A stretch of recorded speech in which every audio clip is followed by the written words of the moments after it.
하나님이 이르시되 물들은 흙물을 번성하게 하라 하시니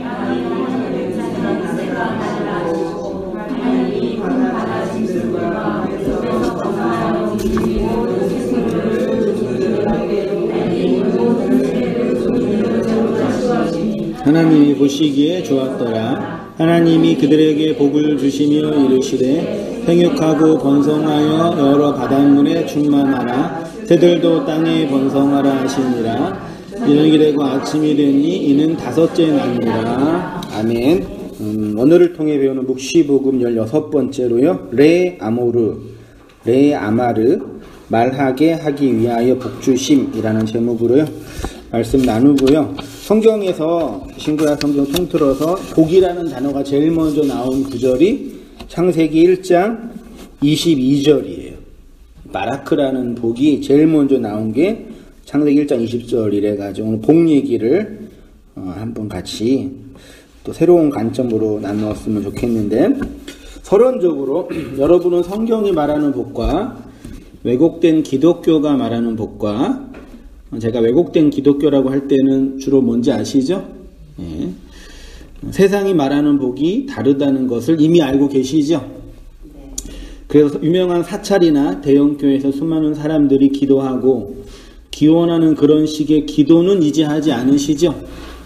여러분들은 이런 이 율법, 이 세상의 물질을 구하는 기도는 유아적 그리스도인이나 율법 아래에 있는 사람들이나 이교도들이나 하는 것이지, 그리스도를 통해서 진리를 알고 진리가 된 사람들은 더 이상 이런 기도를 할 필요도 없고. 왜 할 필요가 없어요?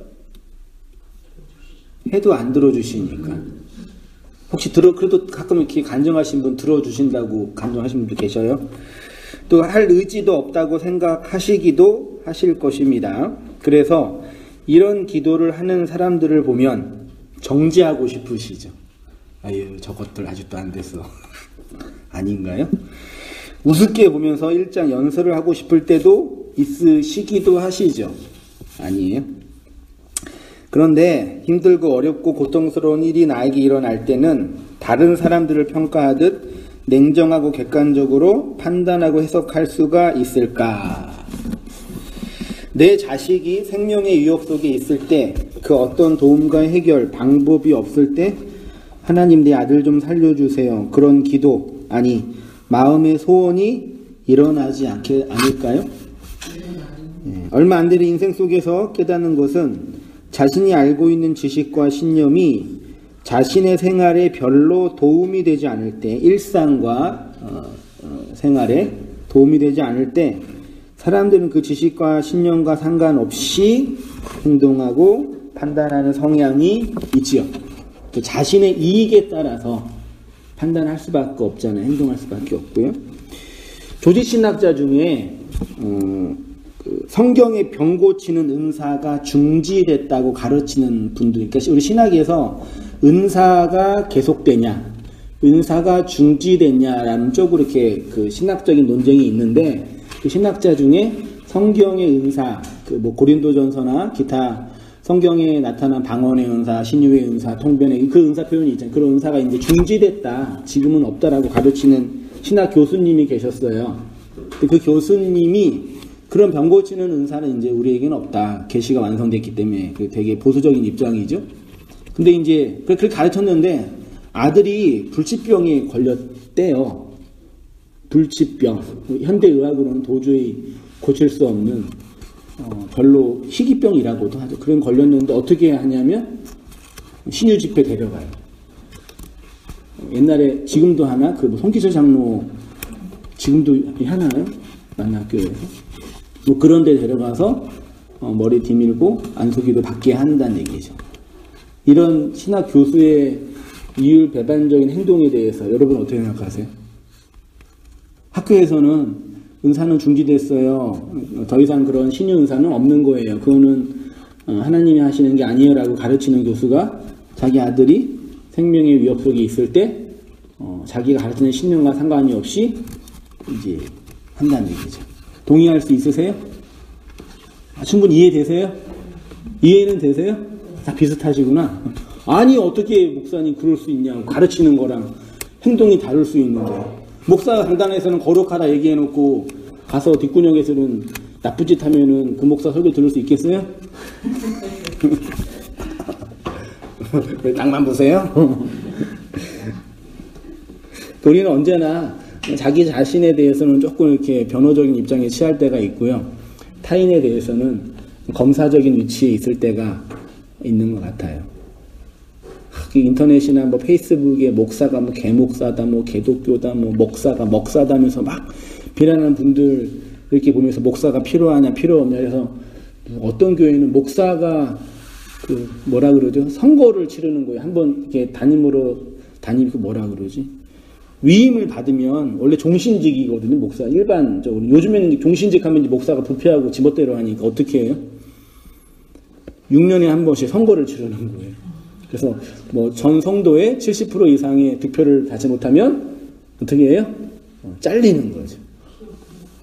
그거 가지고 이제 뭐 논쟁이 해가지고 목사가 뭐 목사짓 해가지고 성도들 어쩔 수 없이 하는 거다 그러고, 그런 목사가 왜 필요하냐, 차라리 니네끼리 모여가지고 신앙생활 하지, 필요할 땐 쓰고 필요 없으면 버리고 뭐 그런 게 막 일어나요. 그러니까 자기 자신에 대해서는 되게 윤리적으로 보호적인 입장을 취하는데, 타인에 대해서는 내가 죄를 범해도 목사는 그러면 돼 안 돼요.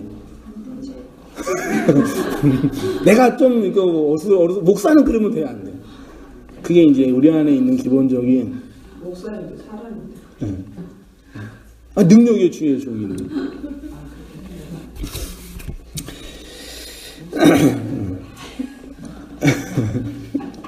말은 또 그렇게 하셔도요. 실제 그런 걸 또 보면은요, 용납이 안 돼요. 너마저 이러면 되겠어요. 우리가 그 교수님의 행동을 윤리적으로 혹은 도덕적으로 신학적으로 비판할 수 있을까?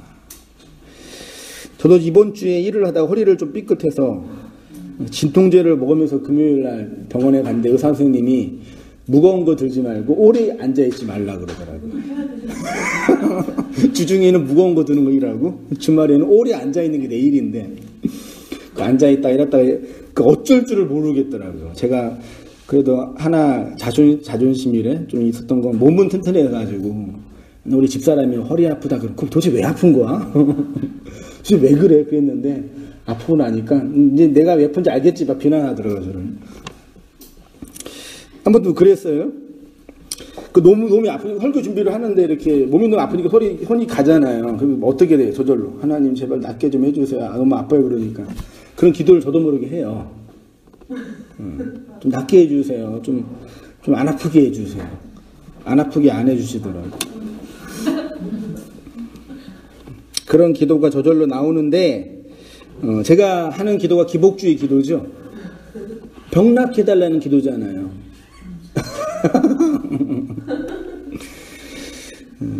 목사가 그런 기도, 묵시복음을 전하는 목사가 그런 기도 하면 돼요, 안 돼요?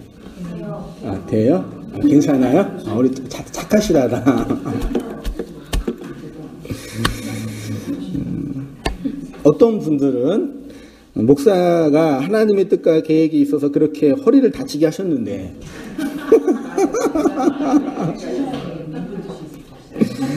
목사가 그 뜻은 구할 생각을 안 하고 치졸하게 병 낫게 달라고 기도하는 게 묵시복음을 전하는 목사님의 정당한 행동입니까? 라고 비난할 분이 있을 거예요. 분명히 속으로. 이렇게 겉으로는 안 그래도 집에 가서는 분명히 우리한테 그렇게 가르쳐 놓고 지가 아플 때는 그런다고.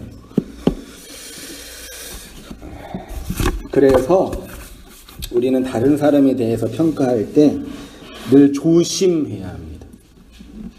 그 어떤 한 행동에 대해서 평가할 때, 특히 그의 신앙에 대해서 이래라 저래라 이것이야 저것이야 이렇게 해서는 안 돼 라고 말하는 거는 가능한 한 조심할 필요가 있어요. 상대방이 나에게 가르치는 선생의 자리에서 그런 말 해달라고 부탁하지 않는 이상 다른 사람에 대한 평가와 훈수는 조금 천천히. 그래서 위인전은 언제 나와요? 보통? 죽고 나서 몇십 년 지나서 나와요. 그 사람에 대한 평가는 쉽게 안 된다라고 하는 거거든요. 우리 개인의 입장도 마찬가지. 우리의 조그만 지식으로, 우리가 조금 알고 있는 복음 지식으로 그 사람의 인생 전체를 잣대를 갖다 댈 수만은 없어요. 성경으로 되는 건 몰라도. 신명기 28장 1절에 또 복이라는 단어가 나와 있는데요. 다 읽어보셨죠? 신명기 28장이요. 그래도 길지만 같이 한번 찬찬히 읽어봤으면 좋겠어요. 신명기 28장 1절부터 같이 한번 읽어보겠습니다. 시작. 내가 내 하나님 여호와의 말씀을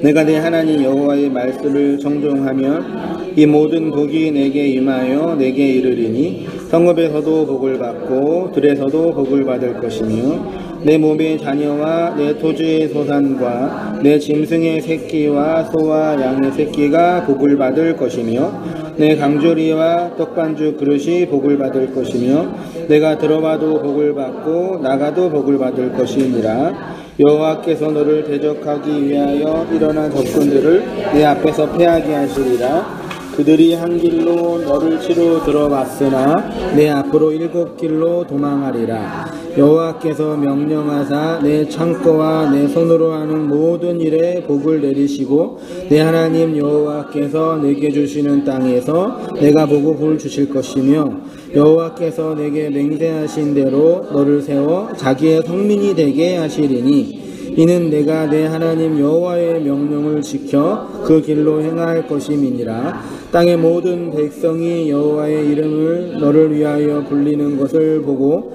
너를 두려워하리라. 여호와께서 내게 주리라고 내 조상들에게 맹세하신 땅에서 내게 복을 주사 내 몸의 소생과 가축의 새끼와 토지의 소산을 많게 하시며 여호와께서 너를 위하여 하늘의 아름다운 복을 여시사 내 땅의 때를 따라 비를 내리시고 내 손으로 하는 모든 일에 복을 주시리니 내가 많은 민족에게 꾸어줄지라도 너는 꾸지 아니할 것이요 여호와께서 너를 머리가 되고 꼬리가 되지 않게 하시며 위에만 있고 아래에 있지 않게 하시리니 오직 너는 오늘 내게 명령하는 내 하나님 여호와의 명령을 듣고 지켜 행하며 내가 오늘 너에게 명령하는 그 말씀을 자랑으로나 치우치지 아니하고 다른 신을 따라 섬기지 아니하면 이와 같으리라. 밑에도요. 내가 만일 내 하나님 여호와의 말씀을 순종하지 아니하여 내가 오늘 내게 명령하는 그의 모든 명령과 규례를 지켜 행하지 아니하면 이 모든 저주가 내게 임하며 내게 이를 것이니 내가 성읍에서도 저주를 받으며 들에서도 저주를 받을 것이요 또 내 강주리와 떡반죽 그릇이 저주를 받을 것이요 내 몸의 소생과 내 토지의 소산과 내 소와 양의 새끼가 저주를 받을 것이며 내가 들어와도 저주를 받고 나가도 저주를 받으리라. 내가 악을 행하며 그를 잊음으로 내 손으로 하는 모든 일에 여호와께서 저주와 혼란과 책망을 내리사 망하며 속히 파멸하게 하실 것이며 여호와께서 내 몸에 연병이 들게 하사 내가 들어가 차지할 땅에서 마침내 너를 멸하실 것이며 여호와께서 폐병과 열병과 염증과 악질과 한재와 풍재와 썩는 재앙으로 너를 치시리니 이 재앙이 너를 따라서 너를 진멸하게 할 것이라. 내 머리 위에 하늘에 놋이 되고 내 아래 땅은 철이 될 것이며 여호와께서 비 대신 띠끌과 모래를 내 땅에 내리시니 그것들이 하늘에서 내 위에 내려 너를 멸하리라. 한국교회는 신명기 28장의 저주에 갇혀 있는 듯해요. 앞에는 되게 좋아하는데 뒤도 이제 되게 걱정하면서 보고 디스크도 하나님의 저주죠. 염자도 하나님의 저주고 병 얘기 나와 있잖아요. 그러니까 교회학적으로 우리 교회론적으로 한국교회 현실교회를 좀 보면 이런 신학적인 신명기적 복과 저주에 대한 좀 정당한 해석과 받아들임이 필요한데 우리 일상에 이게 다 있는 일이잖아요. 병이 없을 수가 있나요? 그래가지고 그런 것들에 이런 것들에 대한 그 공포심과 두려움이 항상 내재되어 있죠. 여러분도 아시다시피 성경에 복이라는 단어가 참 많이 나와 있습니다. 성경에서 가장 먼저 나온 구절은 창세기 1장 22절입니다. 창세기 1장 22절은 몇째 날이냐면 넷째 날이 아니라 다섯째 날이에요. 다섯째 날. 첫째 날부터 넷째 날까지는 복에 관한 이야기가 없고요. 넷째 날, 다섯째 날, 여섯째 날, 일곱째 날에 복에 관한 이야기가 쭉 나와요. 그리고 그 다음에 복에 관한 이야기가 많이 나온 성경이 신명기예요. 신명기의 역사적 배경이 어디죠? 미드바르 광야에서죠. 광야에서 말씀을 받는 이야기가 신명기, 말씀을 다시 받는 거잖아요. 그게 복과 관련돼 있다라고 말씀하시는 거겠죠. 아무튼 창세기 1장 22절 첫 번째 그 복에 관한 이야기가 있는데 하나님이 그들에게 복을 주시며 이르시되 되어 있죠. 하나님이 그들에게 복을 주시며 있죠. 그들은 누구예요? 다섯째 날 창조된 것들, 구체적으로는 물고기, 새예요. 바다에 사는 물고기, 공중에 나는 새예요. 그러니까 이거를 일반 은총의 차원에서 하나님이 물고기를 많게 하고 새를 많게 했다라는 차원으로만 읽지 말고 결국은 성경은 이스라엘 백성과 교회에게 준 책이니까 우리에게 말씀하시는 거잖아요. 우리의 어떤 모습에 새가 상징되는 게 있고 그리고 물고기가 상징되는 게 있겠죠.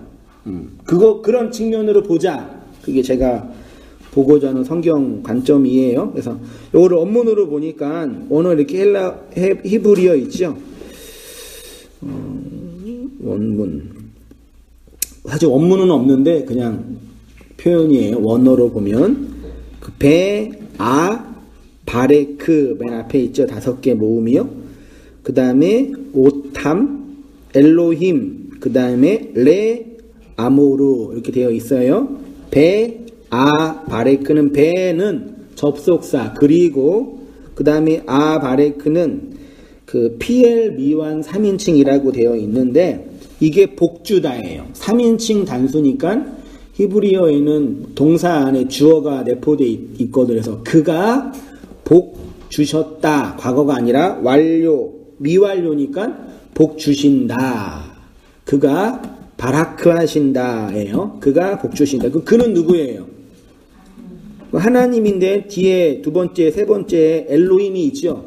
엘로힘은 우리가 하나님이라고 번역되어 있는데 말씀드렸듯이 복수형으로 되어 있어서 하나님들이라고 하면 좀 그래서 이게 번역이 매우 어려워요. 사실 그래서 엘로힘이 특히 1장 1절부터 2장 3절까지 엘로힘이 나와 있는 걸 해석하는 게 매우 어려워요. 더 이제 원문으로 더 공부할 필요는 있는데 아무튼 그가 복 주셨다. 엘로힘으로 불리어지는 어떤 존재가 말하자면요. 그 다음에 레 아모르 있죠. 레 이게 막대기처럼 되어 있는 게 이게 레시거든요. 그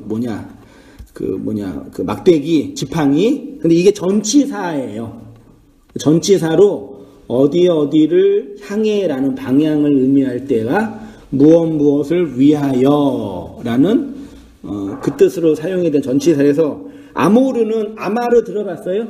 아마르 말하다예요. 말하다. 아마르. 그러면 레 아마르는 말하기 위하여 이렇게 직역할 수 있어요. 그래서 바레크는 그리고 그가 복주기 시작했다. 그리고 그가 복을 주신다. 오탐은 그들에게인데 여기에 그 대격 목적격이래요. 그래서 그들을 목적격이니까 그들을 복주기 시작했다. 그 다음에 레 아모르는 이르시대로 한글 성경에 이르시대고 가라사대로 번역된다는데 레가 있어서 말하기 위하여 어디로 말을 향하여 이렇게 직역할 수가 있는데 그 직역을 하면 하나님이 그들에게 복을 주셨다. 말하게 하기 위하여 혹은 말을 위하여 혹은 말을 향하여 좀 어색하지만 제 의도는 이겁니다. 그러니까 그 한글 성경에 하나님이 그들에게 복을 주시며 이르시되잖아요. 그러니까 이렇게 복이라는 걸 주시면서 말을 하셨다 이렇게 되어 있잖아요. 근데 원어로 레라는 전치사를 보면은 하나님이 그들에게 복을 주셨다.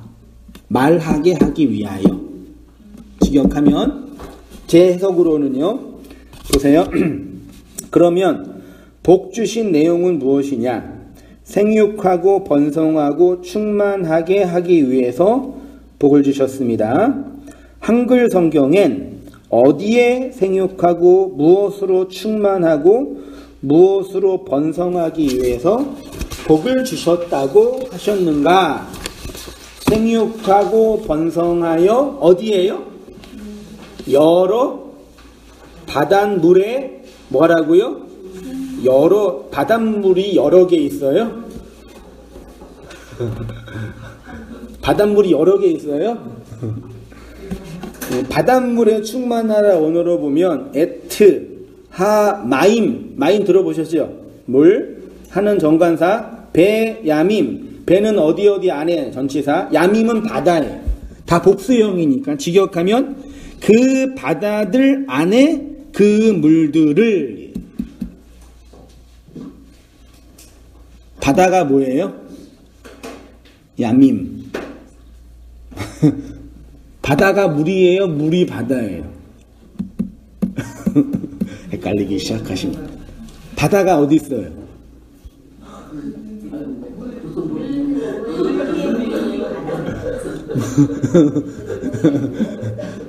그럼 강은 왜 바다가 아니에요?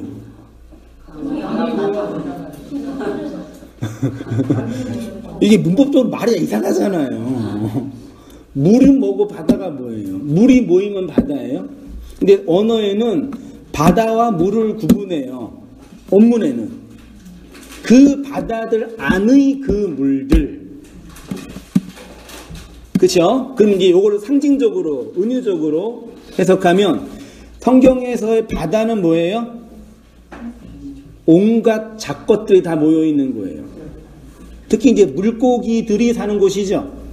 그래서 성경에서의 바다는 세상, 뭐 율법의 바다, 욕망의 바다, 혹은 뭐 어떤 강력한 힘 그런 거고요. 물, 마임은 뭐예요? 말씀, 진리, 혹은 사상, 혹은 지식. 그게 단어들이 메타포하고 있는 상징적인 의미라고 말씀드렸죠. 그럼 그 바다들 안에서 그 물들을 충만하게 하라. 직역을 해석적으로 직역하면 이 욕망의 바다, 세상의 바다, 율법의 바다, 물고기가 살고 있는 그 바다들 안에서 물들이 가득해야 한다. 그걸 충만, 생육, 번성이라고. 나중에 이제 다섯째 날, 여섯째 날은 사람을 만드시죠. 사람을 만들 때는 충만하라, 생육하고 번성하고 충만하라 하나 더 있어요. 뭐하라 그래요? 다스리라고 되어 있어요. 또 다른 게 나와요. 아무튼 뭐 그러면 바다 안에 물을 충만하게 하라는 것은 뭐냐? 레 아마르 말하기 위하여 앞에 레 전치사가 있으니까 말하기 위하여 생육하고 말하기 위하여 충만하고 말하기 위하여 번성하라. 그러면 바다 안에 물이 뭐냐? 성경에서 물은 지식, 진리, 사상, 말씀을 상징한다 했습니다. 세상이라는 바다에 사상이 가득하다는 것이 바다에 물이 가득하다. 밑에 각주에 출애굽기 15장 8절에 주의 콧김에 물이 쌓이되 파도가 언덕같이 일어서고 큰 물이 바다 가운데 엉기니 되어 있어요. 이거 그게 누구의 노래더라? 15장이면 미리암의 찬양이에요. 그 출애굽하고 바다에서 애국 군대가 몰살한 장면을 보면서 노래하는 거예요. 근데 그걸 이렇게 표현하고 있습니다. 이사야 11장 19절에 내 거룩한 산 모든 곳에서 해됨도 없고 상함도 없을 것이니 왜요? 이는 물이 바다를 덮은 같이 여호와를 아는 지식이 뭘 덮어요? 세상의 충만. 그러니까 앞에 있는 물은 뒤에 여호와를 아는 지식을 대꾸하죠. 뒤에 있는 바다는 뒤에 세상을 대꾸하죠. 그거예요. 똑같이 하박국이 물이 바다를 덮은 같이 여호와를 인정하는 것이 세상에, 그러니까 세상, 세상의 바다, 물, 그 바다에 가득한 진리, 지식, 사상이죠. 자, 요나가 어디에 빠졌어요? 바다에 빠졌어요. 그 바다에 빠졌는데 그 바다는 결국 뭐냐? 자신의 태움의 기품의 신면을 상징하죠. 그것이 현실화된 게 물고기 뱃속이잖아요. 그 물고기 뱃속에서 자신의 태움, 기품을 경험한 거죠. 우리는 이 사상의 바다, 인간 지식의 바다에 빠져서 물고기로 살고 있죠. 그 물고기는 부정한 것이라고 하잖아요. 이게 다섯째 날 살아가는 인생들의 모습이다. 첫째 날부터 넷째 날까지는 모든 인생의 그 하나님의 영을 받지 못한 모든 아래의 세상에 있는 존재들이고, 다섯째 날 성전 문 앞에 직전에 도착하죠. 그림 기억나세요? 그 여섯째 날 통과하고 일곱으로 나오잖아요. 상징적으로 표현하면요. 하나님이 다섯째 날 살고 있는 인생들에게 무엇으로 복을 주셨냐면 말하게 하는 복을 주셨어요. 그래서 성경에서 물소리는 말소리예요. 많은 물소리가 성전에서 흘러나옵니다. 우리를 성전으로 만들어 가시는 것이 하나님의 창조 사역이고, 성전 밖에서 안으로 들어오는 과정이 첫째 날부터 다섯째 날, 그리고 여섯째 날, 일곱째 날로 설명하신다고 했어요. 인생의 다섯째 날은 세상의 바다에서 물고기로 자신의 꼬리의 힘으로 살아가는 인생 군상들의 모습이겠죠. 그런데 그렇게 살고 있는 물고기들에게 하나님이 복을 주셔서 사상의 바다에서 말하게 하신다. 말하게 하기 위해서 복을 주셔요. 그러면 이제 우리가 무슨 말을 해야 될까요? 다섯째 날에는. 이사야 40장 5절 같이 한번 읽어보겠습니다. 시작. 여호와의 영광이 나타나고 모든 육체가 그것을 함께 보리라. 이는 여호와의 입이 말씀하셨느니라. 말하는 자의 소리여 이르되 외치라. 대답하되 내가 무엇을 외치리이까 하니 이는 모든 육체는 풀이요 그의 모든 아름다움은 들의 꽃과 같으니 풀은 마르고 꽃은 시듬은 여호와의 기운이 그 위에 붐이라. 이에 백성은 실로 풀이로다. 풀은 마르고 꽃은 시드나 우리 하나님의 말씀은 영원히. 8절을 다시 보시면 하나님의 말씀이 영원히 서지요. 어디에서요? 마른 풀과 시든 꽃에. 이거는 육체죠. 베드로에 의하면요. 거기에서 말씀이 영원히 서는 거예요. 그러면 다섯째 날 하나님의 복받은 성도들은 어떤 인식을 해요? 신약적으로 결론 내리면 나는 나는 알잖아요. 왜 그러세요? 나는 죽었다. 나는 없습니다. 나는 먼지다. 화로다 나여 망하게 되었도다. 주여 나는 죄인입니다. 나는 자기 인식의 말을 해요. 이게 그 말이 복이라고요. 구원의 과정 속에서 그 하나 태움의 깊음 속에서 직면할 때 그러는 거예요. 죽었다. 그 얘기가 쭉 나와요. 이 말 하래잖아 이사야가요. 풀은 마르고 꽃은 시든다. 니네는 풀이고 니네는 꽃이잖아. 꽃의 영광을 추구하며 살고 있는 너희들은 죽어. 근데 하나님의 말씀이 영원히 서. 이거예요. 이사야 6장 5절 이야기 똑같이 했고요. 누가복음 5장 8절 시몬 베드로가 이를 보고 예수의 무릎 앞에 엎드려 이르되 주여 나를 떠나소서 나는 죄인이로소이다. 그러니까 이 죄인이 이사야에서의 풀과 꽃이죠. 그러니까 죄를 윤리적 도덕적으로 보면 안 돼요. 우리가 죄인 할 때 그건 윤리 도덕적인 개념으로 이해하잖아요. 우리 입장에서는요. 근데 구약적 배경으로 보면은 존재적 차원이라니까요. 윤리 도덕적인 차원이 아니라 존재적 차원, 어떤 인식의 변화, 그 인식의 변화로 말미암은 존재의 회복, 거듭남, 자기 인식이 죄인이에요. 다 이해되시죠? 안 되셔? 베드로가 이 말 언제 했냐? 말씀을 마치시고 시몬에게 이르시되 깊은 데로 가서 그물을 내려 고기를 잡으라. 시몬이 대답하여 이르되 선생님, 우리들이 밤이 새도록 수고하되 잡은 것이 없지만은 말씀에 의지하여 내가 그물을 내리이다. 어디에 그물을 내렸어요? 말씀에 의지해. 어디에요? 깊은 데가 어디에요? 이게 바도스 에이스예요. 바도스는 그 태움 있죠? 태움의 헬라어 버전이 아비소스라 그랬잖아요. 무적행. 같은 단어예요. 그러니까 말하자면 베드로의 심연에 진리의 그물을 내려라 그거예요. 그거를 이렇게 그림처럼 묘사하는 거겠죠. 내리니까 뭐가 나와요? 다섯째 날 충만한 물고기들이 나오네. 그렇게 부정한 나의 모습이 나오는 거죠. 성전 밖에서 그리스도의 말이 들리니까 자신의 심연의 깊음, 태음의 깊음을 보게 되지요. 이게 다섯째 날의 복이지요. 주여, 나는 죄인입니다. 나를 떠나서서라고 고백한 거죠. 성경의 복은 첫 번째로 뭐라고요?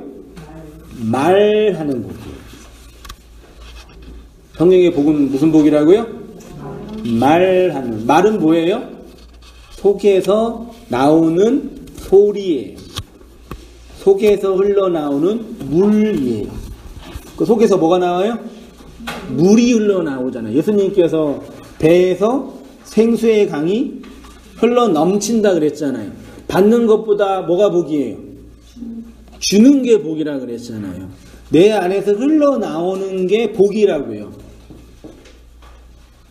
이거를 이제 아주 심플하고 단순하게 헌금 많이 내고 봉사 많이 하고 이렇게 얘기했으니까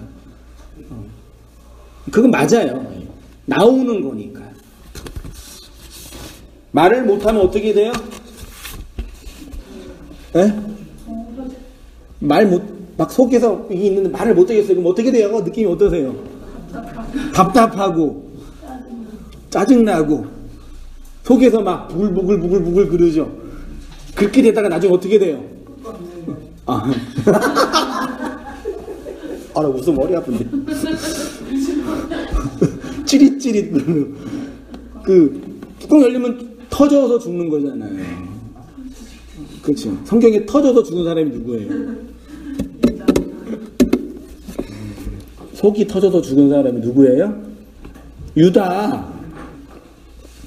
성경에 속이 터져 말 못해서 죽은 거예요. 농담이 아니라니까요. 목 매달았잖아요. 호흡을 못해서 숨을 못 쉬어서 말을 못했는데 그 목 매달아서 이제 그게 끊어져가지고 죽었다고 표현할 수 있는데 떨어졌는데 창자가 터진 거예요. 그 속이 터진 거라고요. 우리가 다 경험하잖아요. 이 세상 속에서요. 나무에 목매여 하늘의 호흡을 받지 못한 사람이 목매이는 거예요. 땅에 떨어져 창자가 터져 죽었지요.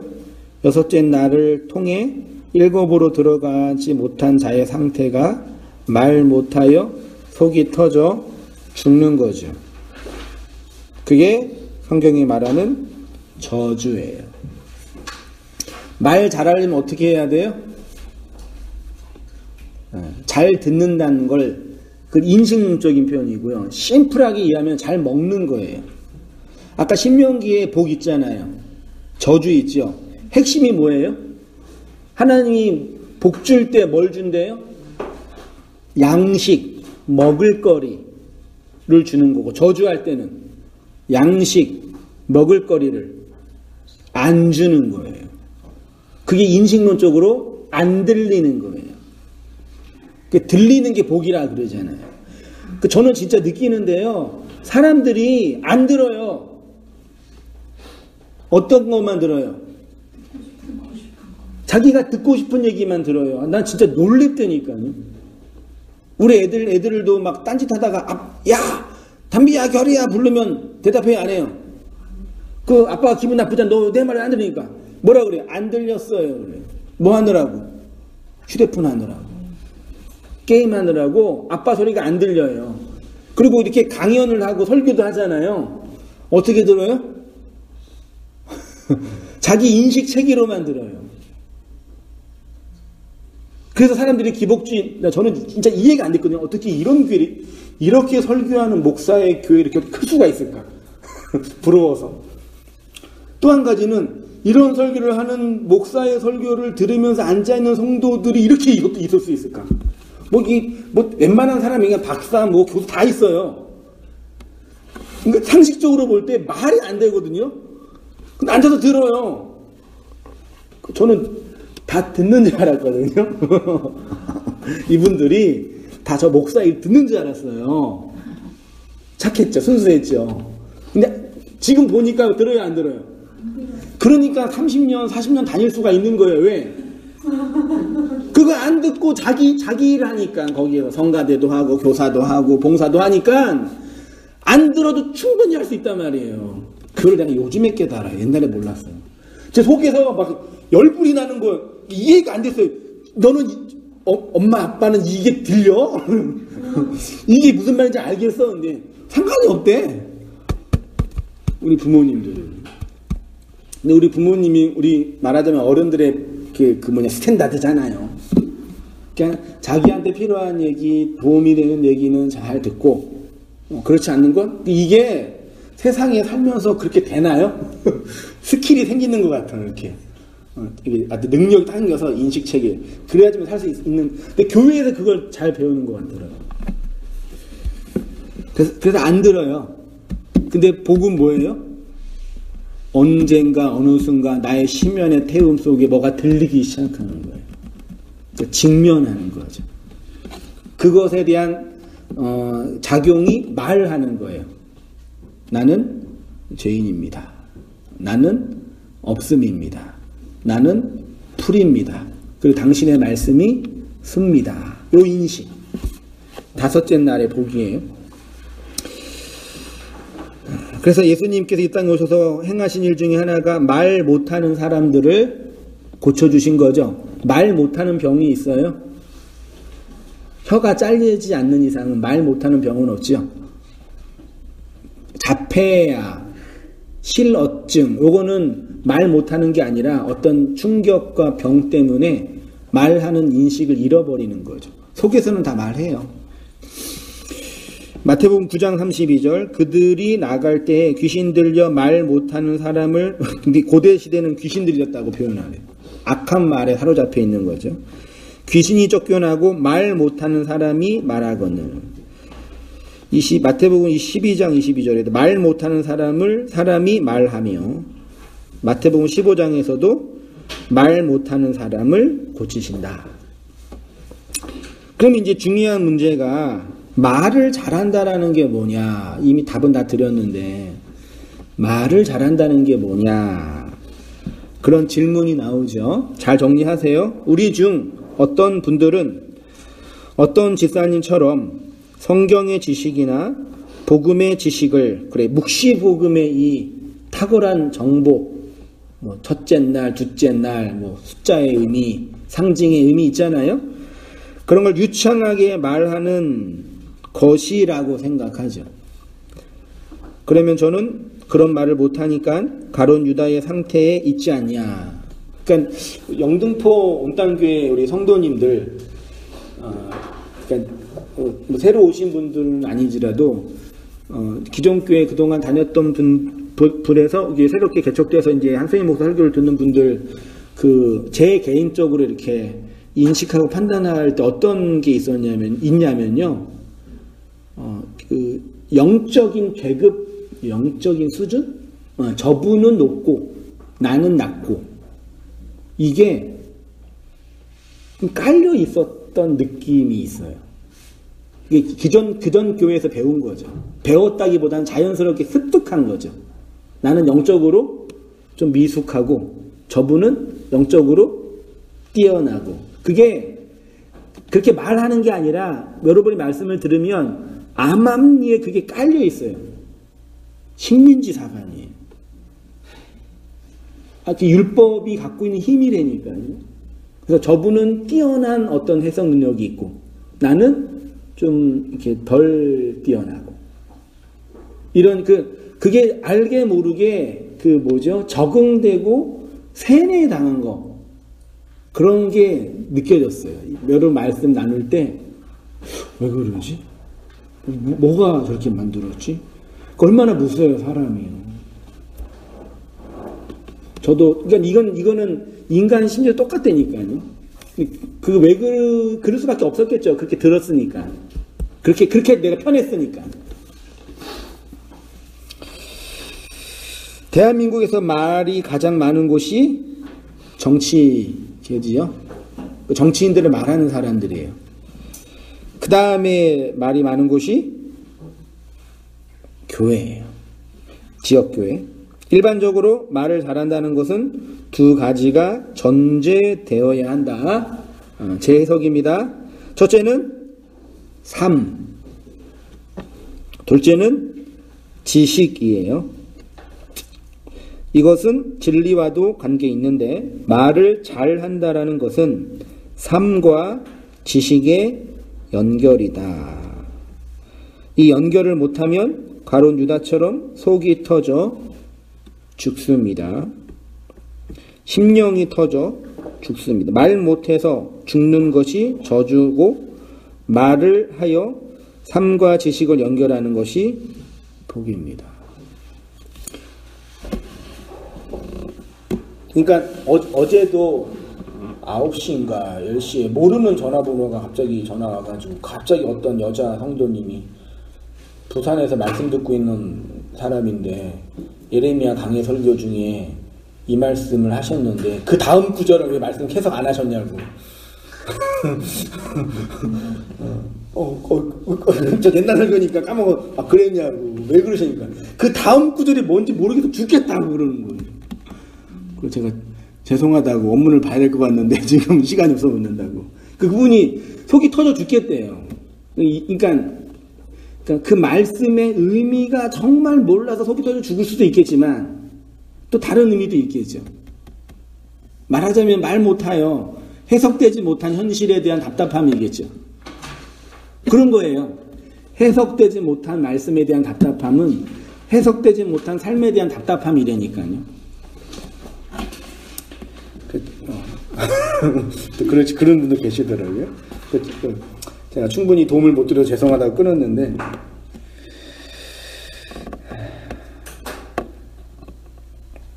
우리가 복음을 왜 배우냐? 삶을 살아가기 위해서 배웁니다. 흔히 삶이 없는 지식을 정보라고 하는데 이것도 중요하지만 정보는 나와 상관이 없는 타자의 지식입니다. 아까 신학교 교수님이 은사중지론이라는 지식을 가르쳤지만 자신의 삶 속에서는 상관이 없죠? 왜요? 그냥 일하기 위한 정보니까요. 신학교 교수님만 그런 게 아니라 우리도 그래요. 교회 왜 와요? 미끼 물려서 온 거죠? 미끼에 물려서 온 거예요. 아니에요? 교회는 미끼에 물려서 와요. 그 미끼는 뭐예요? 아니 무슨 말씀이 미끼예요. 여러분 처음부터 와가지고 나는 뿌리고 나는 없음이 그러셨어요? 와가지고 내가 원하는 그 욕망이 있는 것 같았잖아요. 그것 때문에 온 거잖아요. 아닌 분 맞잖아요. 거기에서 삶과 내 삶을 해석해 줄 만한, 내 삶에 도움이 될 만한 어떤 미끼가 있기 때문에 온 거란 말이에요.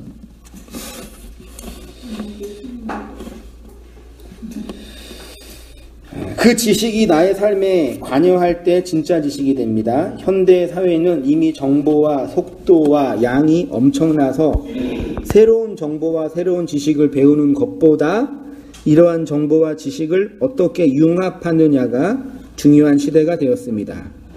이 융합을 말하자면 지혜의 영역이고 해석의 영역이죠. 지금 새로운 지식보다는요, 있는 지식을 활용하는 게 더 중요한 시대가 됐죠. 그래서 요즘처럼 이제 어떤 사람이 힘을 잃어버리냐면 지식 권력자들. 지식이 더 이상 권력이 아닌 거죠. 왜냐하면 인터넷만 들어가도 수많은 정보가 쌓여 있으니까요. 한번 일전에 말씀드렸잖아요. 옛날에 그 세탁기가 고장나면 어떻게 하셨어요? AS 센터에 전화해서 기술자 불렀잖아요. 근데 지금은 네이버에 물어봐서 세탁기 고장날 때 고치는 방법을 치면 방법이 나와요. 그대로 하면 고칠 수 있어요. 물론 원천 지식이나 정말 중요한 지식은 그 권력자들이 감추고 있겠죠. 왜? 그게 자본이니까. 교회에서 말을 잘한다는 것은 많은 분들이 오해하여서 주눅이 들어있는 분들도 있습니다. 주눅 들지 마세요.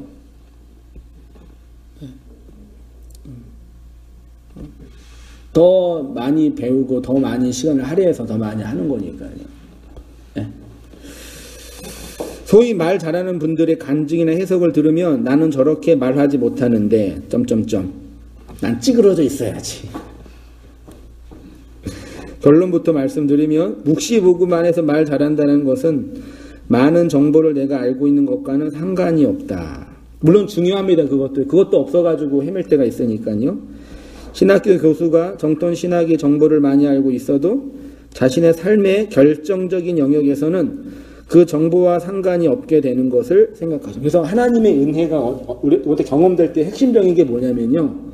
새로운 지식과 정보도 중요하지만 내 삶의 존재의 실존을 직면하게 해요.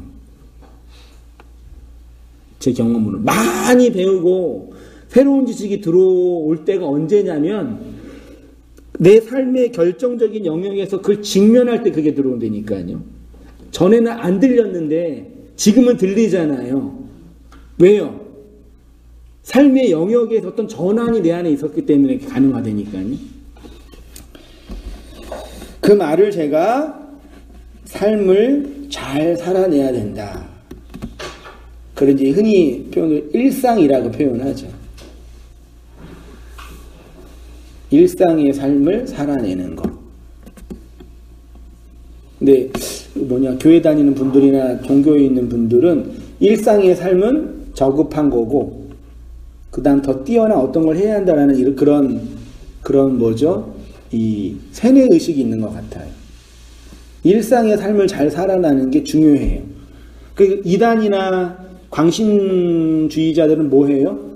일상의 삶은 별로 안 중요하고 더 뛰어난 그게 중요하다. 그래서 일상의 삶을 버리고 여기로 오라 그러잖아요. 광신도들이나 이단들은요. 그 일상의 삶에 있는 성도들의 것을 끄집어내서 자기들의 욕망을 추구하잖아요. 그게 이단과 강신도들의 급진적인 사람을 다루는 방법이거든요. 내 일상을 거부하고 부정한단 말이에요. 그러면 삶을 잘 살아내려면 어떻게 해야 하냐? 지식이 필요합니다. 지식이 없이는 우리의 삶이 윤택할 수가 없습니다. 고대 시대는 삶의 속도가 빠르지 않았기 때문에 지식의 양이 많이 필요 없었지요. 옛날 고대 시대는 그냥 농경 사회였으니까 농사하는 법만 알았으면 다른 거 많이 배울 필요 있어요, 없었어요? 없었잖아요. 그래서 우리 어머니도 할아버지가 여자는 공부할 필요 없다고 옛날에는. 그래서 막 공부하고 싶어가지고 뭘 할 거야 그러셨대요. 그게 일반적으로 농경사회 분위기였잖아요. 왜냐면은 조그만 지역에서 단순한 일만 하니까요. 근데 현대사회는 세상이 어때요? 복잡하니까 한두 편의 지식 가지고는 안 되고 계속 지식이 발전해요. 그래서 어르신들 컴퓨터 보면 마음이 어떠세요? 부담스럽지요? 스마트폰 보면은 갖고 싶으세요? 되게 거부감이 생기잖아요. 왜냐면 별거 아닌데 접하지 않으니까 되게 이게 부담스러운 거예요. 그러니까 새로운 걸 받아들이는 게 부담스러운 성향이 있으신 거죠. 그런데 현대에는 삶의 속도가 워낙 빨라서 정보와 지식의 양과 속도가 빨라지고 있습니다. 그래서 계속해서 정보와 지식을 배우지 않으면 세상의 경쟁에서 뒤처질 수밖에 없게 되죠. 세상 얘기했고요. 그런데 진리적인 관점에서 들었던 복음의 정보는 많은데 삶에서 우러나는 지식이 거의 없는 사람들이 있어요. 잘 생각해 보시면 먼지 같고 없음이라고 하는 인생을 왜 하나님이 이렇게 살게 하실까? 그런 생각 안 드셨어요? 복음을 듣고 나서? 없음이라면서요. 나는 아무것도 아니라면서요. 내가 할 수 있는 행위는 아무것도 없다고 한다면서요. 그럼 왜 살게 하시는 거예요? 그냥 딱 진리가 됐으면 가면 좋잖아요. 구차하게 피곤하게 인생 살아요? 그래 안 그래요? 허리야. 제 생각이었어요. 진리를 이제 구원 받았고 하늘이 됐고 생명이 됐고 나의 모든 행위로 하나님이 심판하지 않는다고 하셨고 그럼 됐잖아요. 그 진리가 됐고 그리스도들이 됐고 말씀들이 됐잖아요. 근데 또 우리는 어떻게 해야 돼요? 이 시간과 공간에 얽매여서 살아내야 돼요. 돈 버는 거에 매달리면서 돈 많이 벌면 기분 좋아지고 못 벌면 우울해지고 자식이 잘하면 기분 좋아지고 그런 이 세상의 희노애락에 또 매여 살아요. 짜증나지 않으셨나요? 진리가 된 분들로서?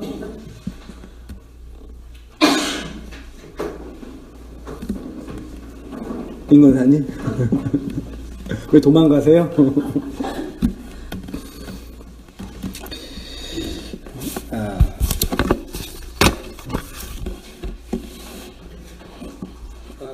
그래서 진리는 어디에서 흘러나와요? 삶에서 흘러나와요. 또 육체에서 흘러나와요. 생명은 어디에서 나와요? 자궁에서 나와요. 아까 이사야에서 풀이 마르고 꽃이 시들어야 뭐가 나와요? 열매. 하나님의 말씀이 쓰잖아요. 그러면 하나님이 우리의 기름이 어디서 나와요? 기름 어디서 짜요? 박건아님 어디서 짜요? 네? 콩기름에서 짜잖아요. 콩에서 짜고 깨에서 짜잖아요. 기름을 짜려면 뭐가 필요해요? 씨요? 그게 씨예요? 그러네? 그 씨나요?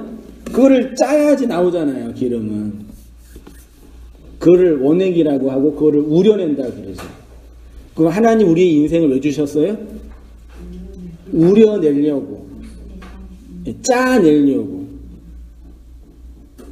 그래서 짜낸 우려낸 그 것들은 이제 배설물이 되죠. 네. 그 배설물이 된다는 얘기는 뭐가 있어야 돼요?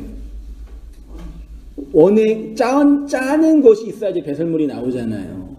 그러니까 배설물이라는 개념을 느끼면서 똥이가 없음이다라는 걸 이렇게 무조건 없음이 뭘 만들어냈기 때문에 없음이 되는 거잖아요. 그렇죠? 오해하지 마세요. 그러니까 하나님 우리의 존재를 없음이다, 배설물이다, 아무것도 아니다고 이렇게 정하셨다는 얘기는 그냥 너는 아무것도 아니야, 먼지야. 그냥 너는 없음이니까 그냥 내가 하나님의 그런 개념이 아니라 하나님의 것을 만들어내는 다른 의미의 동역자. 하나님의 것을 만들어내는 하나님의 생명을 받는 네케바. 이샤로서의 그 씨를 받는 그 여자로 이 세상에 주어진 거예요. 그걸 사랑이라고 표현하는 거라니까요. 우리가 그걸 인생 속에서 고난을 당하든 형통을 하든 배우고 경험하고 체험할 때 그 말씀의 생명이 흘러나온다니까요. 그 지지고 볶고 힘들 수도 있지만 반대도 마찬가지라고요. 우리 인생이 얼마나 그 진리를 우려내는 점에서 얼마나 귀하고 소중해요. 아름답지 않나요? 예. 살만한 세상.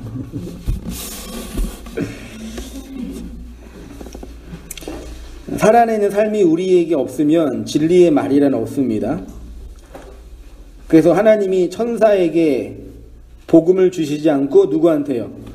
육체를 가지고 있는 이 인생들에게 굳이 내 복음 받으라 라고 주신 거예요. 이거 가지고 너의 삶 속에서 잘 우려내라고 하시는 것입니다. 그 삶을 짜내서 나오는 우려내 원액이 뭐예요? 그게 뭐 진리, 그리스도, 말씀 표현을 하면요. 그게 생육하고 번성하고 충만하여 말하게 하기 위해서 복을 주셨다는 의미입니다. 창세기 49장 24절이요. 요셉의 활은 도리어 굳세며 그의 팔은 힘이 있으니 이는 야곱의 전능자 이스라엘의 반석인 목자의 손을 힘입으니라. 내 아버지 하나님께로 말미암나니 그가 너를 도우실 것이요 전능자로 말미암나니 그가 내게 뭐 한다고요? 복을 주실 것이라. 바라크예요. 복을 주셨는데 그 복이 뭐예요? 위로 하늘의 복과 아래로 깊은 샘의 복과 젖먹이는 복과 태의 복이로다. 샘, 젖먹는 거, 태. 아가서 7장 1절 귀한 자에 따라 신을 신는 내 팔이 어찌 그리 아름다운가. 내 넓적다리는 둥글어서 숭령공의 손이 만든 구슬깨미 같구나. 배꼽은 썩은 포도주를 가득히 부은 둥근 장 같고 허리는 백합화로 두른 밀단 같구나. 두 유방은 암사슴의 쌍태 새끼 같고 목은 상아망대 같구나. 눈은 눈이에요. 눈에서 원래 히브리인들에게 눈은 샘이거든요. 샘은 뭐가 나오는 데예요. 눈은 헤스본 바드랍빔 문 곁에 있는 연못 있죠. 연못 같고 물이 나오는 곳이에요. 코는 다메섹을 향한 레바논 망대 같구나. 시편 1편 1절이요. 복 있는 사람은 악인들의 길을 따르지 아니하며 죄인들의 길에 서지 아니하며 오만한 자들의 자리에 앉지 아니하고 오직 여호와의 율법을 즐거워하여 그의 율법을 주야로 묵상하는 자로다. 그는 시냇가 있죠. 시냇가. 요거는 물이 흐르는 샛강, 샘물이에요. 시냇가에 심은 나무가 철을 따라 열매를 맺으며 그 잎사귀가 마르지 아니한 같으니 되어 있죠. 그 복은 바라크는 말하게 하는 거라 그랬죠. 예? 그 말하게 하면 말은 물이에요. 물이 나오려면 뭐가 필요해요? 물의 근원, 샘이 필요하잖아요. 그래서 성경에서 복 있는 존재에게 뭘 주셔요? 물의 근원, 샘의 근원이 흘러나오게 한단 말이에요. 복은 이렇게 원천, 샘의 근원, 시냇가에서 물을 받는 것으로 표현됩니다. 하나님이 우리로 인생이라는 삶에서 샘이 흘러나오게 하시는 것이 복입니다. 마음이라는 심연에서 입술로 말이 흘러나오는 것이 복입니다. 그래서 사람은 어쩔 수 없이 누구끼리 뭐예요?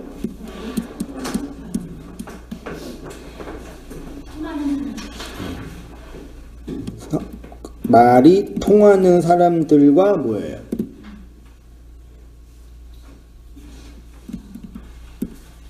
그 성경 공부 많이 하고 설교 많이 하고 목회 이제 말씀 전하고 오는 데니까 그러니까 정말 말 통하는 분 계셔요? 말 통해요?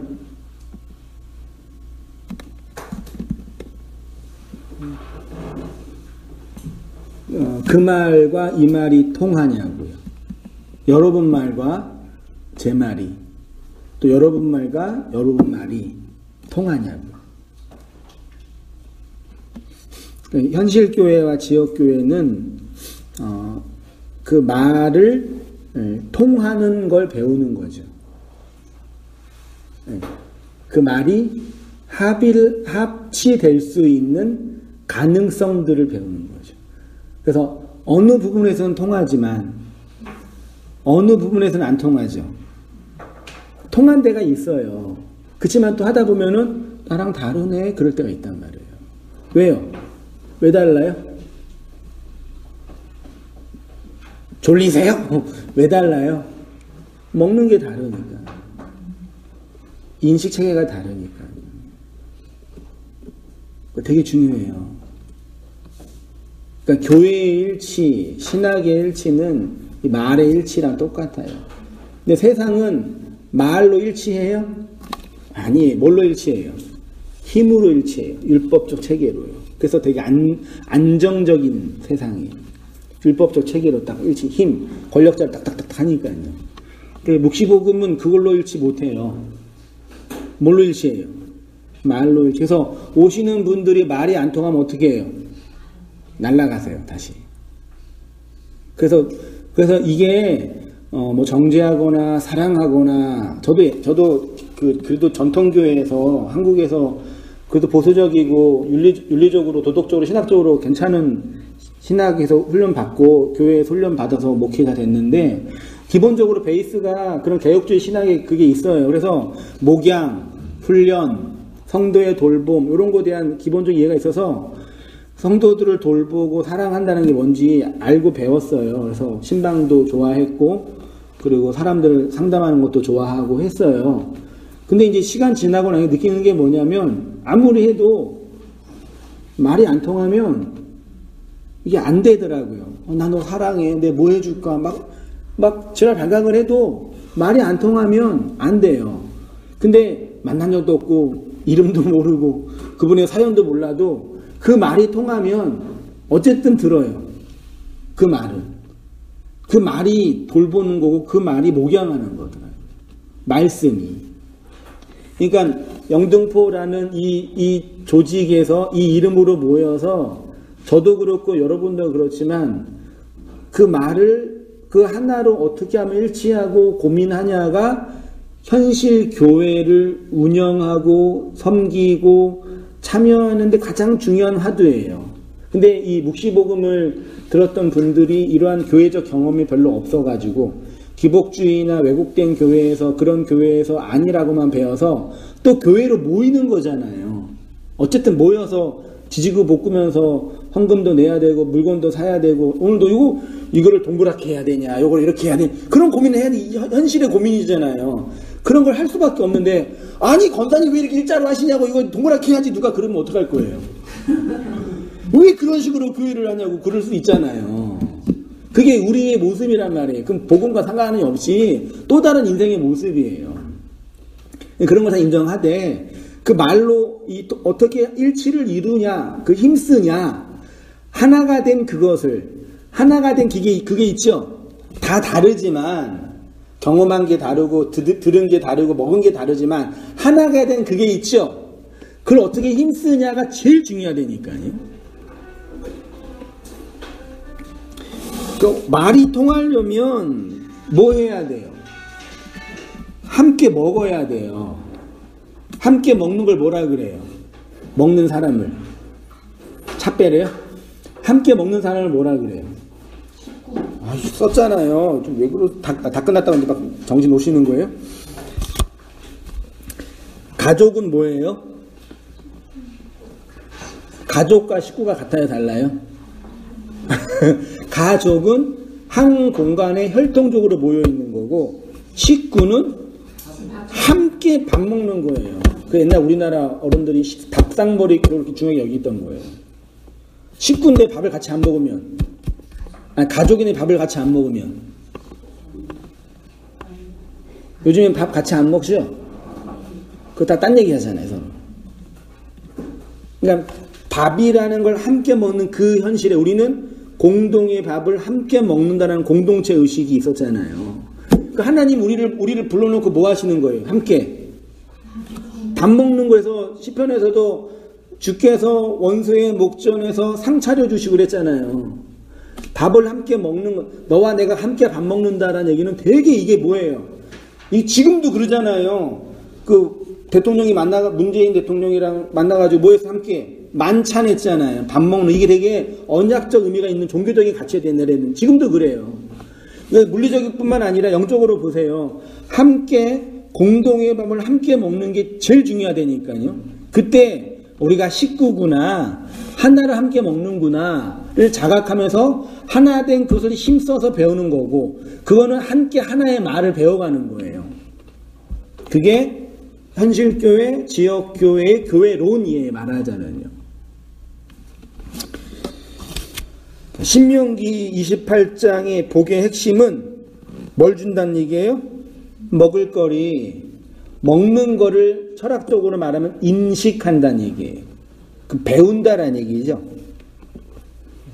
그게 복이에요. 온땅교회가 이 복으로 넘쳐나길 기도하고요. 우리 살아가는 성도님들의 삶이 하나님 우리에게 주신 이 기회로 주신 인생을 잘 활용하여 진리를 우려내는 삶이 되기를 축원드리고 부탁드리면서 말씀 마치겠습니다. 기도하겠습니다. 하나님 아버지 은혜와 사랑을 감사합니다. 우리의 바쁜 일상을 잠시 중단하고 이렇게 말씀을 상고하고 진리를 공유하고 말씀을 배울 수 있도록 인도하시고 붙잡아 주시니 감사합니다. 함께 하나님의 그 말씀 안에서 한 말씀을 먹어서 하나로 온전해지고 그 생명으로 오롯이 드러나는 우리의 인생과 삶이 다 되어지도록 아버지 인도해 주시기를 간절히 빕니다. 하나님이 허락하신 인생이라는 삶의 현실을 하나님의 진리와 지식으로 잘 해석하여서 그 양식으로 안식하고 양식으로 배부리 먹는 우리의 삶이 다 되어지도록 붙잡아 주시고 함께 이렇게 모여서 하나님의 말씀을 상고하는 교회가 되었는데 이 귀한 자리를 통해서 아름다운 열매가 맺혀짐으로 말미암아 하나님의 생명으로 오롯이 살아가는 저의 모든 삶이 다 되어지도록 주님 인도해 주시고 은혜 내려 주시옵소서. 이제는 우리 주 예수 그리스도의 은혜와 하나님 아버지의 크신 사랑과 성령의 교통하심이 우리 모든 성도님들의 삶 속에 지금부터 영원까지 함께 있을지어다. 아멘.